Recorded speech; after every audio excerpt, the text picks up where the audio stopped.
Thanks for joining us for another edition of Northwest News Week. I'm Mitchell Ringos. The township of Ignace must soon decide whether they want to be the host community for Canada's high-level nuclear waste. A delegation from the area has just returned from a trip to Finland, where a similar facility is nearing completion. Lee Noonan has more. The high-level nuclear waste facility in Yrjönkäsi, Finland, will be the world's first deep geological repository for spent nuclear fuel. It's a similar project to the one being proposed in Ignace, although it's decades further along, with construction nearing completion. Ignace councillor Jody DeFio says the trip really helped her see how big a deal the project is and how physically massive. The scope of what is underground was absolutely amazing. It was tidy. There were rooms for mechanics, the robotics, the functionality of what is down there, the sheer scope of machinery. DeFio was one of two Ignace councillors on the trip, with municipal staff and private citizens also represented. You get to see the tunneling that's been done there already. A massive facility. Got to touch the rock surface 433 meters below ground. The levels of safety, of course, in nuclear are really totally nuclear. They're way up here. But the consistency between countries is amazing. The Ignace delegates we spoke with all said they were in favor of the deep geological repository before the trip, and that seeing the finished facility has only reinforced their confidence. Delegates from other nearby communities also joined the trip. Dryden Mayor Jack Harrison said he has mixed feelings about the possibility of a nuclear facility in the region. We are not very well versed in nuclear power. It's new to us. We're hydroelectric. We bill ourselves as a wilderness community, hunting and fishing. One of the biggest differences between Ignace and the finished facility is the long-standing presence of nuclear power plants in Yrjönkäsi. Both Harrison and the Ignace delegates noted the high levels of trust and acceptance they saw among the Finnish residents. To talk with community members in that community who were all very engaged and pleasant and talked about how putting information forward and talking about the project and making sure that everyone was well informed give them a sense of inclusion in helping them make that decision. The Ignace delegation is planning a public presentation that should be happening in the community within the next few weeks. Lee Noonan, TBT News. Hydro One has submitted the final environmental assessment report for the proposed Waasigan transmission line. The $1.2 billion project will now be reviewed by the Ontario Ministry of Environment, Conservation and Parks. The project is a partnership with 9 First Nations and would see a new 350-kilometer power line built from Shunya to Atikokan and then up to Dryden. The final report details engagement with the route selection process, identifying potential effects to the natural and economic environments, and lists measures that will be used to avoid or minimize negative effects of the project. Hydro One also insists they continue to work with residents along the proposed route to ensure those who want to stay in their homes can do so. We are in dialogue with a number of landowners as we are going through the actual land acquisition process. I'm pleased to say that the early access agreements for phase 1 are up around 90%, which has allowed us to be able to get onto land, do appraisals, present offers and so forth. And we've had an uptake of about 40% of permanent land rights from landowners as well. The report highlights can be found on the Hydro One website. The project is expected to begin construction by the end of 2024 and be fully in service by the winter of 2027. Construction work has yet to begin on the proposed palladium copper mine outside Marathon, but there is now an approved plan in place that will guide the decommissioning of the site whenever the future mine eventually closes. Lee Noonan has the details. If and when the Marathon Palladium Copper Mine gets up and running, it's expected to have a 13-year lifespan. The province recently approved Generation Mining's closure plan, which includes an upfront financial commitment to fund the site's rehabilitation. When mining's completed, the land is restored and the environment's protected and communities are, integrated into that process. According to Wallen, the plan is to dismantle the mill but leave much of the other infrastructure in place to be repurposed. The largest pit will be left open to gradually fill with water. That's expected to take about 20 years, creating a new lake. The other 2 pits will be backfilled with waste rock and tailings while the mine is still in operation, and the tailings storage areas will be replanted. It'll be a bit different than what it looks like now, which is treed, but this will be sort of a meadowy type view with some trees and sort of streams and wetland type environment. Some of the biggest concerns in the rehabilitation of the site are the protection of the nearby Pick River and of endangered species in the area, particularly caribou. It can be food sources or critical habitat, overwintering habitat, creating landscapes that are a bit of a mosaic. So it helps the caribou stay away from predators. As for chemical cleanup, they say the flotation reagents used to separate the commercially desirable minerals from waste rock will mostly be recycled and used up through the mining process. We don't have to treat those before it gets discharged. We just bring them back in the plant and use them until they're all used up and stuck to the circuit itself. Generation won't break ground on the project until all the financing and the permits are in place. The company expects the last permits to come through this year or early next year. So the permits are the first thing that we're looking to get approved. And then after that, we'll go to the market and try to raise the final money to get it begun. So our hope it's going to be sometime in the second quarter of 2024. Levy says he's confident the money will come through quickly once the project is fully permitted. Lee Noonan, TBT News. We now know who the 3 victims were in that fatal fire in Deer Lake First Nation on October 29th. The Chief and Council of Deer Lake announced the funeral arrangements for the 3 men who died in the blaze. Photos of the 3 victims have been shared on social media, identifying them as 33-year-old Kyle Meekus, 37-year-old Thomas Meekus, and 36-year-old Jamie Meekus. Several other people were also injured in the blaze, including one with serious injuries. The service was planned for Tuesday afternoon at St. Andrew's United Church in Sioux Lookout. The 3 caskets were then to be flown home to Deer Lake on Wednesday. The Ontario Fire Marshal's office continues to investigate the cause of the fatal blaze.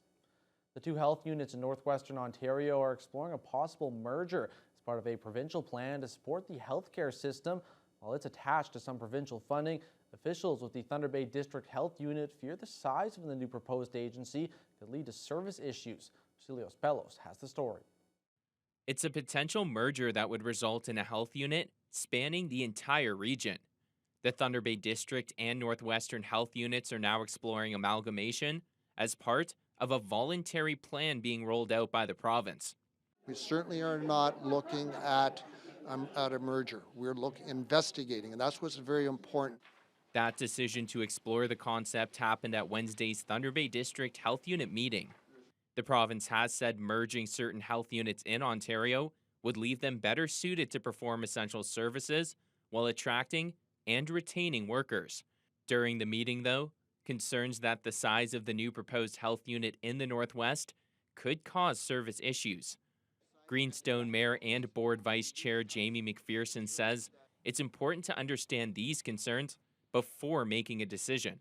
On Manitouwadge and the Manitoba border is 10, 12-hour drive, and that's in good weather. And so we have to look at it, how can you govern an area and how can you service an area that large? And we do not want to have a reduction in the service at the grassroots level. That's not going to happen. Our people rely on us for public health. There's already been buy-in in parts of northeastern Ontario as the Porcupine and Temiskaming health units announced a voluntary merger in late August. Thunder Bay District Health Unit CEO Janet DeMille says health unit merging has been considered before, including in a report released after SARS. DeMille believes Ontario will consider the uniqueness of the Northwest as we move forward. Province knows where there might be more challenges than others, right? And they might sort of have ideas of what health units could be merging. And even in that report from 2006, they did recognize the challenges of large geographies. The province has said health units that get on board will benefit from a 3-year merger support fund beginning next year. The Thunder Bay District Health Unit and Northwestern Health Unit have passed resolutions to both explore the implications of a voluntary merger. Vasilios Bellos, TBT News. Workplace death at the Lac des Îles mine north of Thunder Bay 3 years ago has resulted in more than $400,000 in fines against the mine's owner, along with a subcontractor. The fatal incident occurred on May 27, 2020 at the Palladium mine located off Highway 527. The victim was later identified as 64-year-old Edward Gallant of New Brunswick. He was an employee with the CSR Mines Technology from Sudbury, which has hired to repair an underground ore pass at the time. Gallant was killed by a run of muck, which is an uncontrolled flow of blasted rock and mixed with water and concrete. The Ministry of Labour laid charges against the mine owner, Impala Canada, and CSR for failing to ensure safety provisions were carried out in the workplace. The two companies were recently convicted in court. Impala was handed a $300,000 fine, while SCR was fined $130,000. Thunder Bay Spear North MPP Lise Vaugeois is supporting an NDP bill that would make passing across a double line illegal on Ontario highways. We'll have more on that after the break.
Passing where there's doubled solid lines may be a bad idea, but it's not illegal in Ontario. Thunder Bay Superior North MPP Lise Vaugeois wants that to change. Vaugeois says highway safety is the issue she gets the most complaints about from constituents. She's backing her NDP colleague Guy Bourgoin in the Northeast, who's putting forward a private member's bill that would make it illegal for drivers to cross a double line on the highway. He's proposing a fine of $400 and 3 or more demerit points upon conviction. Although opposition-backed bills are usually defeated by the government, Bourgeois hopes this bill might be the exception. We've got people with, using cams on the front of their vehicles, recording trucks on both sides of double lines going in the same direction, which is extremely dangerous. And it's frightening for the car drivers. And frankly, it's probably frightening for the truck drivers as well. In a written statement, the Ministry of Transportation says it regularly reviews its policies and practices and touts Ontario as having among the lowest rates of fatalities per licensed drivers. They add the province's law already gives police the ability to issue fines if a driver is operating their vehicle unsafely, including improper passing.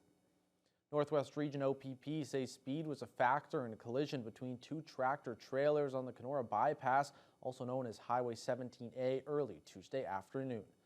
There's no word yet on whether charges will be laid, but the OPP did post to social media saying that speeding led to the collision between the two transport trucks. According to police, the driver and passenger of one of the vehicles were transported to hospital with non-life-threatening injuries. Both transports sustained significant damage, and the highway was closed down to one lane for several hours. The investigation is ongoing. The Trudeau government is investing nearly $1.4 million into modular home construction in northwestern Ontario. Area MPs Patty Hajdu and Marcus Pulowski made the announcement on Friday at a Thunder Bay company which they believe can help address the housing gap in First Nations. Jessica Clement reports. Local MPs Patty Hajdu and Marcus Pulowski stopped by Smart Modular Canada Friday afternoon to announce a FedNor investment that'll help support economic growth while addressing housing and industry demands. This announcement is for funding of total $1.38 million. Smart Modular Canada is a business in Oliver Papoonge that designs, manufactures, ships, and installs modular homes and other buildings anywhere. CEO Bill Bolton says there's currently a lot of demand for modular buildings in First Nation communities. We've delivered to an awful lot of them, Pick River, Pick Mobert, North Caribou, we're doing a bunch of houses up there right now, Lac Seul, we're doing Wabigan is right next door to us here, we're doing some for, and the list is long. The investment is anticipated to create 15 jobs, and Bolton says it will help expand their operation and triple the production of homes with automation. We learned pretty quickly when we started 3 years ago that in order to get more houses out the door and the quality that we want, we needed to automate.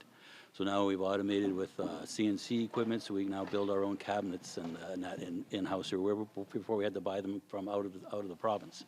We'll be able to build more components and vertically integrate everything in the building so we're not dependent on outside sources, which is very important for us here in the north.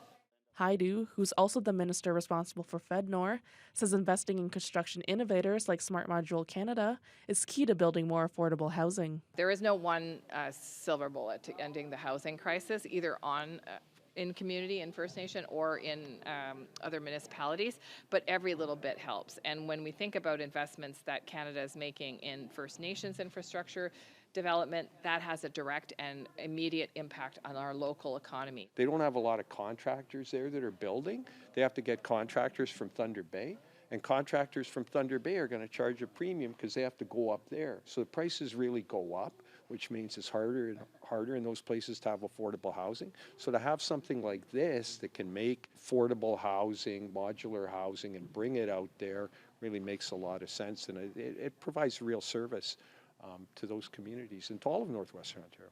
Jessica Clement, TBT News. Good news for Francophone students in the western part of the region. La Vérendrye French High School in Thunder Bay will soon be offering a full online high school schedule for grade 9 students in Ignace, Red Lake, and Dryden. The French Catholic schools in those regions currently only go up to grade 8, and after that, Francophone students have had to go to an English-speaking high school. With these new satellite classes, students in Ignace, Dryden, or Red Lake will attend classes in person at their elementary schools while being taught online from La Vérendrye. Superintendent of Education Marie-France Toussigna says this was the best way for students to continue their French-speaking education while keeping up with normal routines. We didn't want to have students isolated at home with cameras closed and doing their schooling in their PJs and having missing out on all the social aspect of school, which is very beneficial to their mental health. So we came up with the satellite option, which will allow students to take the bus every day, go to school, be welcomed by a caring adult, and having a little bit more structure and supervision than what we've known in the past. The new program is expected to attract around a dozen grade 9 students in the fall of 2024. And Toussigna says in future years, they plan to expand it to grades 10, 11, and 12, both east and west of Thunder Bay. Meanwhile, students in Wunnaman Lake First Nation are going to class in a brand new building. We'll have that story up next.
Winneman Lake First Nation recently celebrated the opening of their brand new school. Lee Noonan traveled to the remote community and has the details. This September, students in Winneman Lake headed to class in a big new building. The First Nations celebrated the opening of the John George Martin Memorial School this fall, although the school first opened in January. Tommy Sainoup, Winneman Education Director, calls the new building a gift. The children are very happy with the new school, and there's more enthusiasm for them to come to school and to be in school too.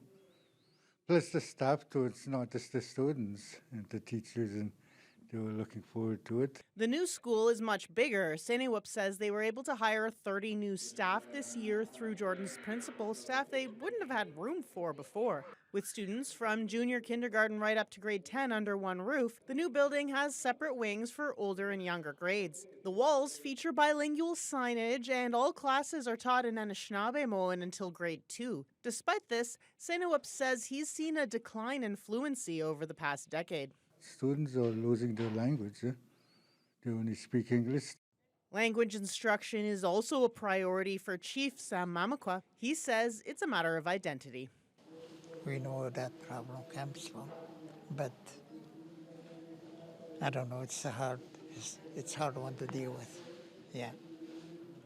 It's not because we don't like the language. Kids we spoke with have mixed feelings about the new building. Some miss the old school, but they do like the new amenities like the gym and cultural room. How do you like this new school compared to your old school?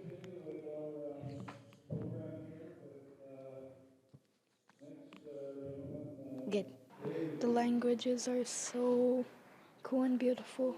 The new school is kind of boring. This year, 140 students will be completing their first full year of school here in the new building. Lee Noonan, TBT News. The first time since 2020, the arena in Red Rock is once again open to the community. The rink inside the township's recreation center was first closed during the pandemic and then had a major mechanical setback. Skaters and hockey players in Red Rock are finally able to strap on the blades and hit the ice surface. The township received $152,000 last year from the Northern Ontario Heritage Fund, and around $87,000 of that went towards repairing the arena. Red Rock Mayor Darquise Robinson says she's grateful to have it up and running again and hopes the community will make the most out of it. So kids have been on it. It's great to have it back. So it was closed for a couple of years with COVID, and then we had a plant malfunction, so that had to be repaired. So we were lucky enough to get approval from NOHFC to get funding to run that plant. So it's up and running. It looks great, and can't wait for everybody to get out there. A weekly schedule for ice bookings can be found on the township's Facebook page or at the Recreation Centre. A Northwestern Ontario athlete is being featured by the Toronto Raptors in their celebration of Indigenous Athletes campaign. Emily Mandamin of Shoal Lake 39 First Nation is a forward with the University of Manitoba Bisons. The Raptors dedicated Wednesday's game to Indigenous heritage and launched an awareness campaign in collaboration with the Toronto Transit Commission. Mandamin will be one of 8 athletes whose images will be wrapped on streetcars and buses around Toronto over the next 6 weeks. It's pretty big. It's the size of the whole streetcar. I had received a photo of it last night, and honestly, I just started crying. It kind of felt, I feel like that's when it got real for me, and that's when I realized how many people are going to be able to see it. So a little res girl being on the side of a bus in downtown Toronto is, I never would have pictured it or thought that's something that I would be able to do. Mandamin says she hopes the campaign will help raise awareness of the barriers faced by Indigenous youth who often don't get the opportunities and support needed to succeed in sport. The campaign is a response to the Truth and Reconciliation Commission's Call to Action 87, which calls for more public education telling the story of Indigenous athletes in Canada. And that's all the time we have for this edition of Northwest News Week. Thanks for joining us, and we'll see you next time.